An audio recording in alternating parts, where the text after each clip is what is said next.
जय हिंद। मैं बिगनर्स, मैं स्टूडेंट्स, आप सभी को मेरे चैनल पर बनने के लिए, आने के लिए ढेर सारी शुभकामनाएं और बधाइयाँ। कमेंट में हमारे स्टूडेंट्स ने कमेंट किया, सर हमें मूलों की प्रकृति नहीं समझ में आता, क्या करूं? हमारे स्टूडेंट्स ने हमें कमेंट में लिखा, सर मुझे मूलों की प्रकृति नहीं समझ में आता, क्या करूं? जो सारे स्टूडेंट थे CBSE एंड BSEB क्लास 10 के विद्यार्थी थे नेचर ऑफ रूट्स का, उन लोगों को कमेंट में है कि सर हमें मूलों की प्रकृति नेचर ऑफ रूट्स के बारे में समझ में नहीं आती, मैं क्या करूं? तो मैं स्पेशली उन स्टूडेंट्स के लिए स्पेशली मूलों की प्रकृति पर ही क्वेश्चन बनाया है, एक सेट तैयार किया है। इस वीडियोज में अगर आप शुरू से अंत तक बने रहेंगे तो हमारी वादा है जो आपको कहीं भी इसकी दिक्कत नहीं होगी, इसलिए आप बने रहेंगे। देखिए, मूलों की प्रकृति नेचर ऑफ रूट्स, इसका पहले भी क्लासेस करवाया गया है। अगर आप उस वीडियोस को नहीं देखे हैं तो ज़रूर देख लेंगे, समझ लेंगे, और फिर भी नहीं समझ में आएगा तो यहाँ जो आज का आपकी डाउट है वो बिल्कुल 100% समाप्त हो जाएगी, जड़ से उखाड़ दूंगा आज। चलिए, शर्त है हमारे साथ, शर्त है, कंडीशन है। इस कंडीशन को समझ जाएंगे ना तो कोई भी कंडीशन सामने आएगा ही नहीं। इस कंडीशन को समझ आए, 3 शर्त है मूलों की प्रकृति के संबंधित, 3 शर्त है। There are 3 nature of roots. जी हाँ, फर्स्ट इज व्हेन या इफ, पहला है यदि इफ डी यानी डिस्क्रिमिनेंट, जिसको हम विवेचक कहते हैं, विवेक्तिकर कहते हैं, डी बड़ा होगा 0 से। If D is greater than 0, अर्थात डी का वैल्यू जो होगा, डी यानी आपका हो गया b² - 4ac। जी हाँ, b² - 4ac जिसको हम डी कहते हैं, यह अगर 0 से बड़ा होगा यानी 1, 2 पॉजिटिव इंटेजर्स में होगा, है ना, 6 आ जाएगा, 9 आ जाएगा, 10 आ जाएगा, 12 आ जाएगा, 11 आ जाएगा। पॉजिटिव इंटेजर्स में जब ये होगा तो आपका b² - 4ac 0 से बड़ा हो जाएगा। इस बात को समझ जाएंगे। तो जब b² - 4ac अर्थात d बड़ा होगा 0 से, d इज ग्रेटर देन 0, तो क्या होगा? तो मूल आपका जो होगा, मूल की जो प्रकृति होगी, तो मूल वास्तविक और असमान होंगे, और असमान, समान नहीं, असमान, अनइक्वल होगा। जी हाँ, इस बात को समझ जाएंगे आज। स्पेशली ये वीडियोस आप सभी के लिए मैंने बनाया है, संघर्ष किया है, मेहनत किया है। अगर आप हमारे चैनल पर नए होंगे तो सबसे पहले मेरे बिगनर्स, मेरे स्टूडेंट्स, मेरे प्यारे स्टूडेंट्स, सबसे पहले सब्सक्राइब कर लेंगे, ईमानदारी से बेल आइकन को ज़रूर दबा लेंगे ताकि आने वाले ऑडियोज़, वीडियोज़ और लाइव क्लासेस के नोटिफिकेशन सबसे पहले आप ही को मिले। जय हिंद। नेक्स्ट, यह आपका पहला कंडीशन समाप्त हो गया। इसमें अगर फिर भी आपको डाउट रह जाए तो आप कमेंट में करेंगे। पहला शर्त यह है, जब डी बड़ा होगा 0 से तो मूल हो जाएगा वास्तविक और असमान, और डी यानी b² - 4ac 0 से कब बड़ा होता है आप जान चुके हैं। प्लस का 1 आएगा, 2 आएगा, 3 आएगा, 4 आएगा, 5 आएगा, यानी धनात्मक पूर्णांक संख्या। पूर्णांक संख्या किस में होगा? धनात्मक में होगा। चाहे कितनी बड़ी रकम हो या कितनी ही छोटी रकम हो, 0 से बड़ा होना चाहिए, प्लस में। जी हाँ। दूसरा कंडीशन है आपका, दूसरा कंडीशन है जब डी बड़ा होगा 0 से तो ये वाला सूत्र लगेगा, ये वाला हारमोनियम पे गाना बजेगा, मूल, वास्तविक और असमान वाला। आज जब कहिएगा सर, आज जब डी छोटा हो जाएगा 0 से तब क्या करेंगे? तो बने रहिए ना। तो जब डी हो जाएगा छोटा, डी छोटा मुंह हो गया ना, तो डी छोटा हो गया। किससे छोटा हो गया? 0 से। आज 0 से छोटा क्या होता है जानते ही होंगे, -1, -2, -3, -4, ये सब 0 से छोटा है। माइनस में कितना भी बड़ी रकम होगी ना मेरे बिगनर्स, वो 0 से छोटा ही होगा। तो जब d छोटा हो गया अर्थात b² - 4ac का मान माइनस में आ गया, माइनस इंटेजर्स में आ गया, -4 आ गया, -9 आ गया, -6 आ गया, माइनस में इंटेजर्स चला गया, तो ये आपका क्या हो गया, 0 से छोटा हो गया। तब क्या होगा, तब कौन सा गाना बजेगा पटरी पर, हारमोनियम पर, तब बजेगा, कहेगा माइनस में आ गया तो कोई वास्तविक मूल नहीं, एकदम एकदम नो बॉल हो जाएगा, कोई वास्तविक मूल नहीं है ना, एकदम दोनों हाथ से अंपायर हिला दीजिएगा, कोई वास्तविक मूल नहीं, इसका हो जाएगा कोई वास्तविक मूल नहीं। जी हाँ, कोई वास्तविक मूल नहीं। आज आप कहिएगा कमेंट में, सर आपने तो वाकई में हम सभी के लिए इतना संघर्ष किए हैं, तो एक लाइक तो बनता ही बनता है आपके माध्यम से। कोई वास्तविक मूल नहीं होगा, मूल नहीं होगी, इतनी बात को आप सजा दीजिएगा। अच्छा, सुंदर सुंदर अक्षरों में मेरे प्यारे प्यारे स्टूडेंट सजा दीजिएगा। पहला कंडीशन ये हो गया आपका, दूसरा ये हो गया, एक कंडीशन आपका और है, इसको भी समझ जाएंगे, लगे हाथ, इसको भी समझ जाएंगे। इसके बाद कुछ क्वेश्चन देख रहे हैं ना, पहला, दूसरा, तीसरा, चौथा, पांचवा, कुछ क्वेश्चन भी है, इसको भी हम करवाएंगे, इसलिए क्वेश्चन को कंप्यूटर जी पहले ले आए हैं आपके स्क्रीन पर। चलते हैं क्वेश्चन नंबर, शर्त नंबर तीसरा आपका है, इसको मैं हटा देता हूँ। बड़ी दूर से आए हैं, प्यार का तोहफा लाए हैं। चलते हैं, जय हिंद। शर्त नंबर तीसरा है आपका, शर्त नंबर तीसरा है, जब d बराबर 0 हो जाएगा, अर्थात b² -4ac निकालने के बाद आपका 0 आ जाएगा आंसर, यानी b² -4ac बराबर 0 हो जाएगा, तब कौन सा गाना बजेगा, तब समझिएगा मूल वास्तविक,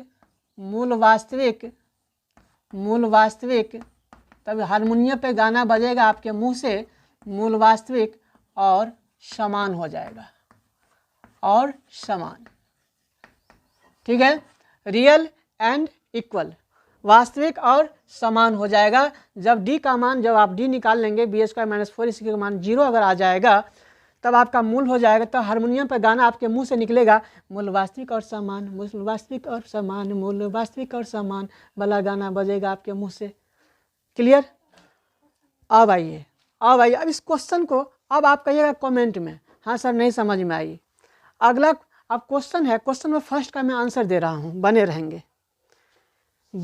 ये 3 शर्त आप समझ में आ गया ना आपको, तो हम दुनिया की कोई भी ताकत आपको ये मूलों की प्रकृति वाला प्रश्न से आपको हटा नहीं सकता। बिल्कुल आपका 1 नंबर में पूछेगा तो 1 नंबर पक्का हो जाएगा, 2 नंबर पूछेंगे तो 2 नंबर आपका पक्का हो जाएगा, मेरा ऐसा विश्वास है और आप सभी के साथ है, आपका विश्वास हम सभी के साथ। चलते हैं question number, answer number first मैं दे रहा हूँ। क्वेश्चन है -2√3y² = -√3। देखिए दाहिने साइड में -√3 को लेके चला गया है, तो द्विघात समीकरण में इनइक्वालिटी की इक्वेशन, यू नो डैट, आप जानते हैं, जो राइट हैंड में क्या होना चाहिए, 0 होना चाहिए, दाहिने पक्ष आपका खाली होना चाहिए, 0 से भरा होना चाहिए। तो इसको क्या करेंगे, दाहिने से बाएं तरफ बुला लेंगे, तो इस रूप में इसका प्रारूप हो जाएगा -2√3y²। अब माइनस में है, बुलाइएगा तो चिन्ह बदल जाएगा, बॉर्डर के जैसे इधर आएगा, दाहिने से बाएं में आएगा, राइट से लेफ्ट में आएगा तो चिन्ह बदल जाएगा, माइनस में है तो +√3 हो जाएगा, इधर कुछ नहीं तो 0 हो गया। अब ये आपका द्विघात समीकरण में सम्मानित हो गया। जी हाँ, जब तक आप बराबर में 0 नहीं करते, इक्वल में 0 नहीं करेंगे, तो it is not cleared in the equality equation. जी हाँ, तो ये द्विघात समीकरण में सम्मानित नहीं होगा। अगर कर देते हैं, 0 के बराबर कर देते हैं, तो ये आपका द्विघात समीकरण में सम्मानित हो गया। जी हाँ, ये बैलेंस हो गया। अब चलते हैं, यहाँ a कितना है, b कितना और c कितना है। पहले वाले वीडियोज़ को अगर आप देखे होंगे तो ज़रूर आप मने मने कर लिए होंगे, और नहीं तो देख लीजिए। a का मान हो जाएगा, y² का गुणांक है -2√3, तो -2√3 हो गया, ठीक है। इसके बाद b का मान यहाँ कुछ नहीं है, y² के बाद y का ग्रुप है ही नहीं, y नहीं है, यानी ax² plus B X plus C. X square के बाद क्या आता है, एक्स आता है। यहाँ एक्स का कोई गुणांक है ही नहीं, तो शून्य हो जाएगा। क्या हो जाएगा, शून्य हो जाएगा। प्लस सी, सी का मान कितना है, देखिए सी अचर पद है, सी का मान हो गया आपका √3। क्लियर। अब यहाँ से आप क्या नहीं, जब ए मालूम हो गया आपका, बी मालूम कर लिए, सी मालूम, तो आप वाकई में सक्सेस है, यू आर सक्सेस, सफल है, अगर इतना सही से समझ गए तो। इसके बाद आप निकालेंगे डी, निकालेंगे विवेचक, निकालेंगे discriminant. B square minus 4ac वाला गाना बजा दीजिए। डीजे वाले भैया थोड़ा गाना बजा दो, तो बी स्क्वायर माइनस 4ac वाला गाना बजा दीजिए। देख लीजिए, तो बी का मान कितना है, तो बी का मान आपका 0 है, तो 0 का स्क्वायर कर देंगे।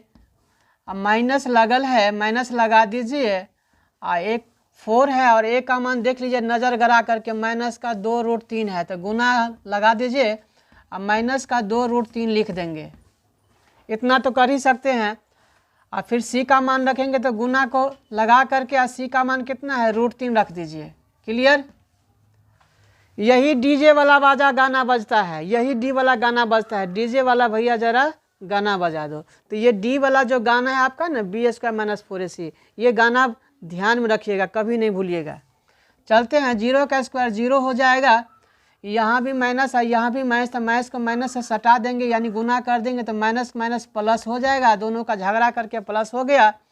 4 का पहाड़ा 2 बार, तो 4 दूना 8, और √3 को √3 से गुना कर देंगे तो निकल के आ जाएगा √9, और 9 का वर्गमूल हो जाएगा 3, तो 4 दूना 8, 8 तिया हो जाएगा आपका 24।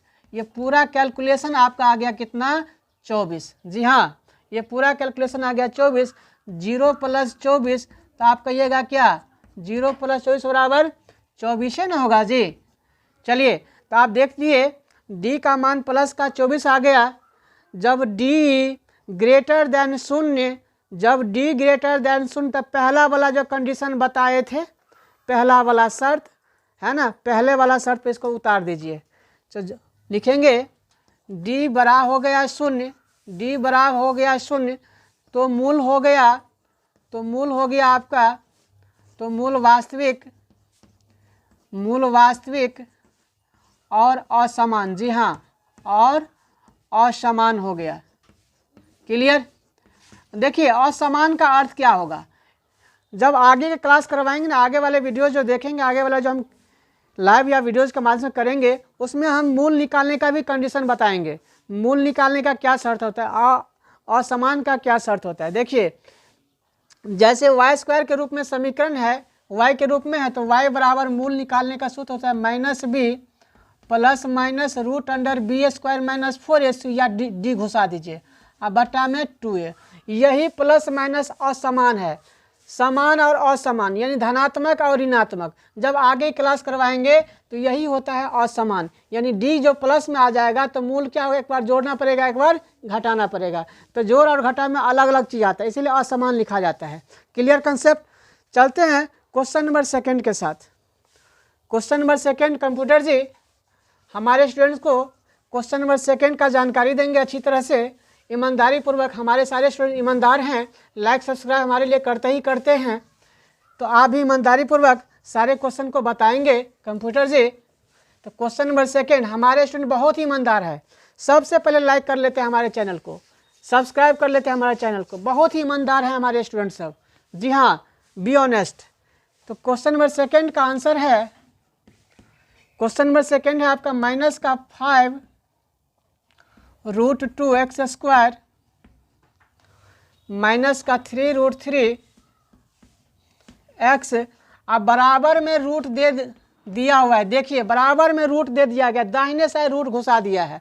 तो सबसे पहले इसको हम द्विघात समीकरण में सम्मानित कर लेंगे। जी हाँ, तो इसको लिख दीजिए -5 √2 का x² अब माइनस का 3√3 x, अब प्लस का √2 है, दाहिने साइड में इसको बाएं साइड बुलाएंगे तो चिन्ह बदल करके माइनस का √2 हो जाएगा, प्लस में रहेगा तो माइनस। अब माइनस कहते सर इससे माइनस रहे तो क्या होता, तो प्लस हो जाता। जी यही चीज़ को ध्यान रहे, जोड़ में है तो घटाओ, घटाओ में रहेगा तो जोड़, गुना में है तो भाग, भाग में है तो गुना, ये सब हम करते हैं तो आप सफल हैं, वाकई में सक्सेस हैं, बराबर 0 हो जाएगा। अब यहाँ भी हम लोग ए का मान निकाल लेंगे, ए का मान हो गया माइनस का 5√3, सॉरी 5√2, ए का मान हो गया माइनस 5√2, बी का मान आप निकाल लेंगे माइनस का 3√3 और सी का मान आपका हो गया माइनस का √2। फिर वही विवेचक वाला गाना, डीजे वाला भैया जरा गाना बजा दो, तो डी का गाना बजेगा हारमोनियम पर। यहाँ भी आपको डी निकालने से पता चल जाएगा मूल का प्रकृति क्या है, नेचर ऑफ फ्रूट्स क्या है, आप धराक्षरी लिख देंगे, है ना। तो डी वाला गाना बजा दीजिए तो b² - 4ac बजेगा आपके हारमोनियम पर। b का मान है आपका माइनस का 3√3, तो माइनस 3√3 का वर्ग कर देंगे। अब माइनस सूत्र में है रहेगा 4 ही रहेगा, ए हटाएंगे गुना लगाएंगे, ए का मान है माइनस का 5√2 रख दीजिए, और फिर गुना, सी को हटाएंगे गुना लगाएंगे, सी का मान है माइनस का √2 ये रख देंगे। चलिए अब माइनस 3√3 का होल स्क्वायर, तो माइनस को माइनस करेंगे तो प्लस हो जाएगा 2 बार, 3 का वर्ग हो जाएगा 9 और √3 का वर्ग हो जाएगा 3, तो 9 × 27 हो गया। ये पूरा कैलकुलेशन हो गया आपका 27। और देखिए यहाँ भी माइनस है, यहाँ भी और वहाँ भी माइनस है, 3 बार माइनस है। तो आपको हम बताए हुए हैं सारे वीडियोज में, इस बात को हम बता देते हैं, जब सम संख्या में होगा तो प्लस और विषम संख्या में हो तो माइनस से होगा। क्योंकि माइनस को माइनस हटाएंगे तो प्लस, और फिर प्लस को माइनस से गुना करेंगे तो माइनस से आएगा, इसीलिए विषम संख्या में माइनस हम लिख देते हैं। 4 का पहाड़ा पार 5 बार, तो 4 × 5 = 20, 4 × 5 = 20, और √2 को √2 से गुना करेंगे तो √2 का वर्ग कर देंगे तो 2 आ जाएगा, तो 4 × 5 = 20, 22 = 40, आपका निकल गया 40। अब देखिए 27 - 40 अर्थात कम में से ज़्यादा घटा रहा है, कम में से ज़्यादा घट रहा है तो सब माइनस में जाएगा, उल्टा घटा दीजिएगा तो उल्टा का मतलब माइनस कर दीजिएगा, और 40 में 27 घटा देंगे तो 13 निकलेगा आपका। जी हाँ, 10 से 7 गया 3, और 3 में से 2 गया 1, माइनस में 13 आ गया। आप देखिए बता दीजिए, जब डी का मान माइनस में आ जाए, जब डी का मान माइनस में आ गया तो आप बता सकते हैं कौन सा कंडीशन में जाएंगे, पहला में या दूसरा में, तीसरा में। तो कहिएगा सर आप बताए थे दूसरा वाला, जब डी का मान 0 से छोटा हो जाएगा, माइनस में हो जाएगा, -1, -2, -13, -15, -19, -25, माइनस लाख करोड़ में चले तो 0 से छोटा ही होगा। जी हाँ, तो आपका हो गया D is less than 0, D छोटा हो गया 0 से, यानी डी का वैल्यू आ गया आपका, डी का मान निकल के आएगा जो 0 से छोटा है -13, तो इसका कहिएगा इसका कोई वास्तविक मूल नहीं, तो आपका आंसर हो जाएगा कोई वास्तविक, इस समीकरण का, इस द्विघात समीकरण का कोई वास्तविक मूल नहीं होगा, कोई वास्तविक मूल नहीं होगा। जी हाँ, इतनी बात अगर आप लिख करके आ जाते हैं तो वाकई में यू आर ग्रेट, आप महान हैं, आप सफल हैं। और इस तरह के जितने भी क्वेश्चन आएंगे आपके साथ यहाँ से लेकर के बोर्ड मॉडल तक में, तो आप धरा प्रवाह बता सकते हैं। और मैं आप सभी के लिए जो पहला क्वेश्चन और दूसरा क्वेश्चन को मैंने सॉल्व कर दिया है, और आपके लिए, आप सभी युवा के लिए, आप सभी छात्र छात्राओं के लिए मैं क्वेश्चन नंबर 3, क्वेश्चन नंबर 4 और क्वेश्चन नंबर 5 ये आपको छोड़ के जाता हूँ आपके लिए। ये तीनों क्वेश्चन का कमेंट में आप आंसर करेंगे, तब हम समझेंगे वाकई में आप ईमानदार स्टूडेंट्स हैं और ईमानदारी पूर्वक हमारे कमेंट को आप लेते हैं। तब तक के लिए हम आप सभी से यहाँ से विदा लेता हूँ। बाय बाय, जय हिंद, take care of your health, have your nice day.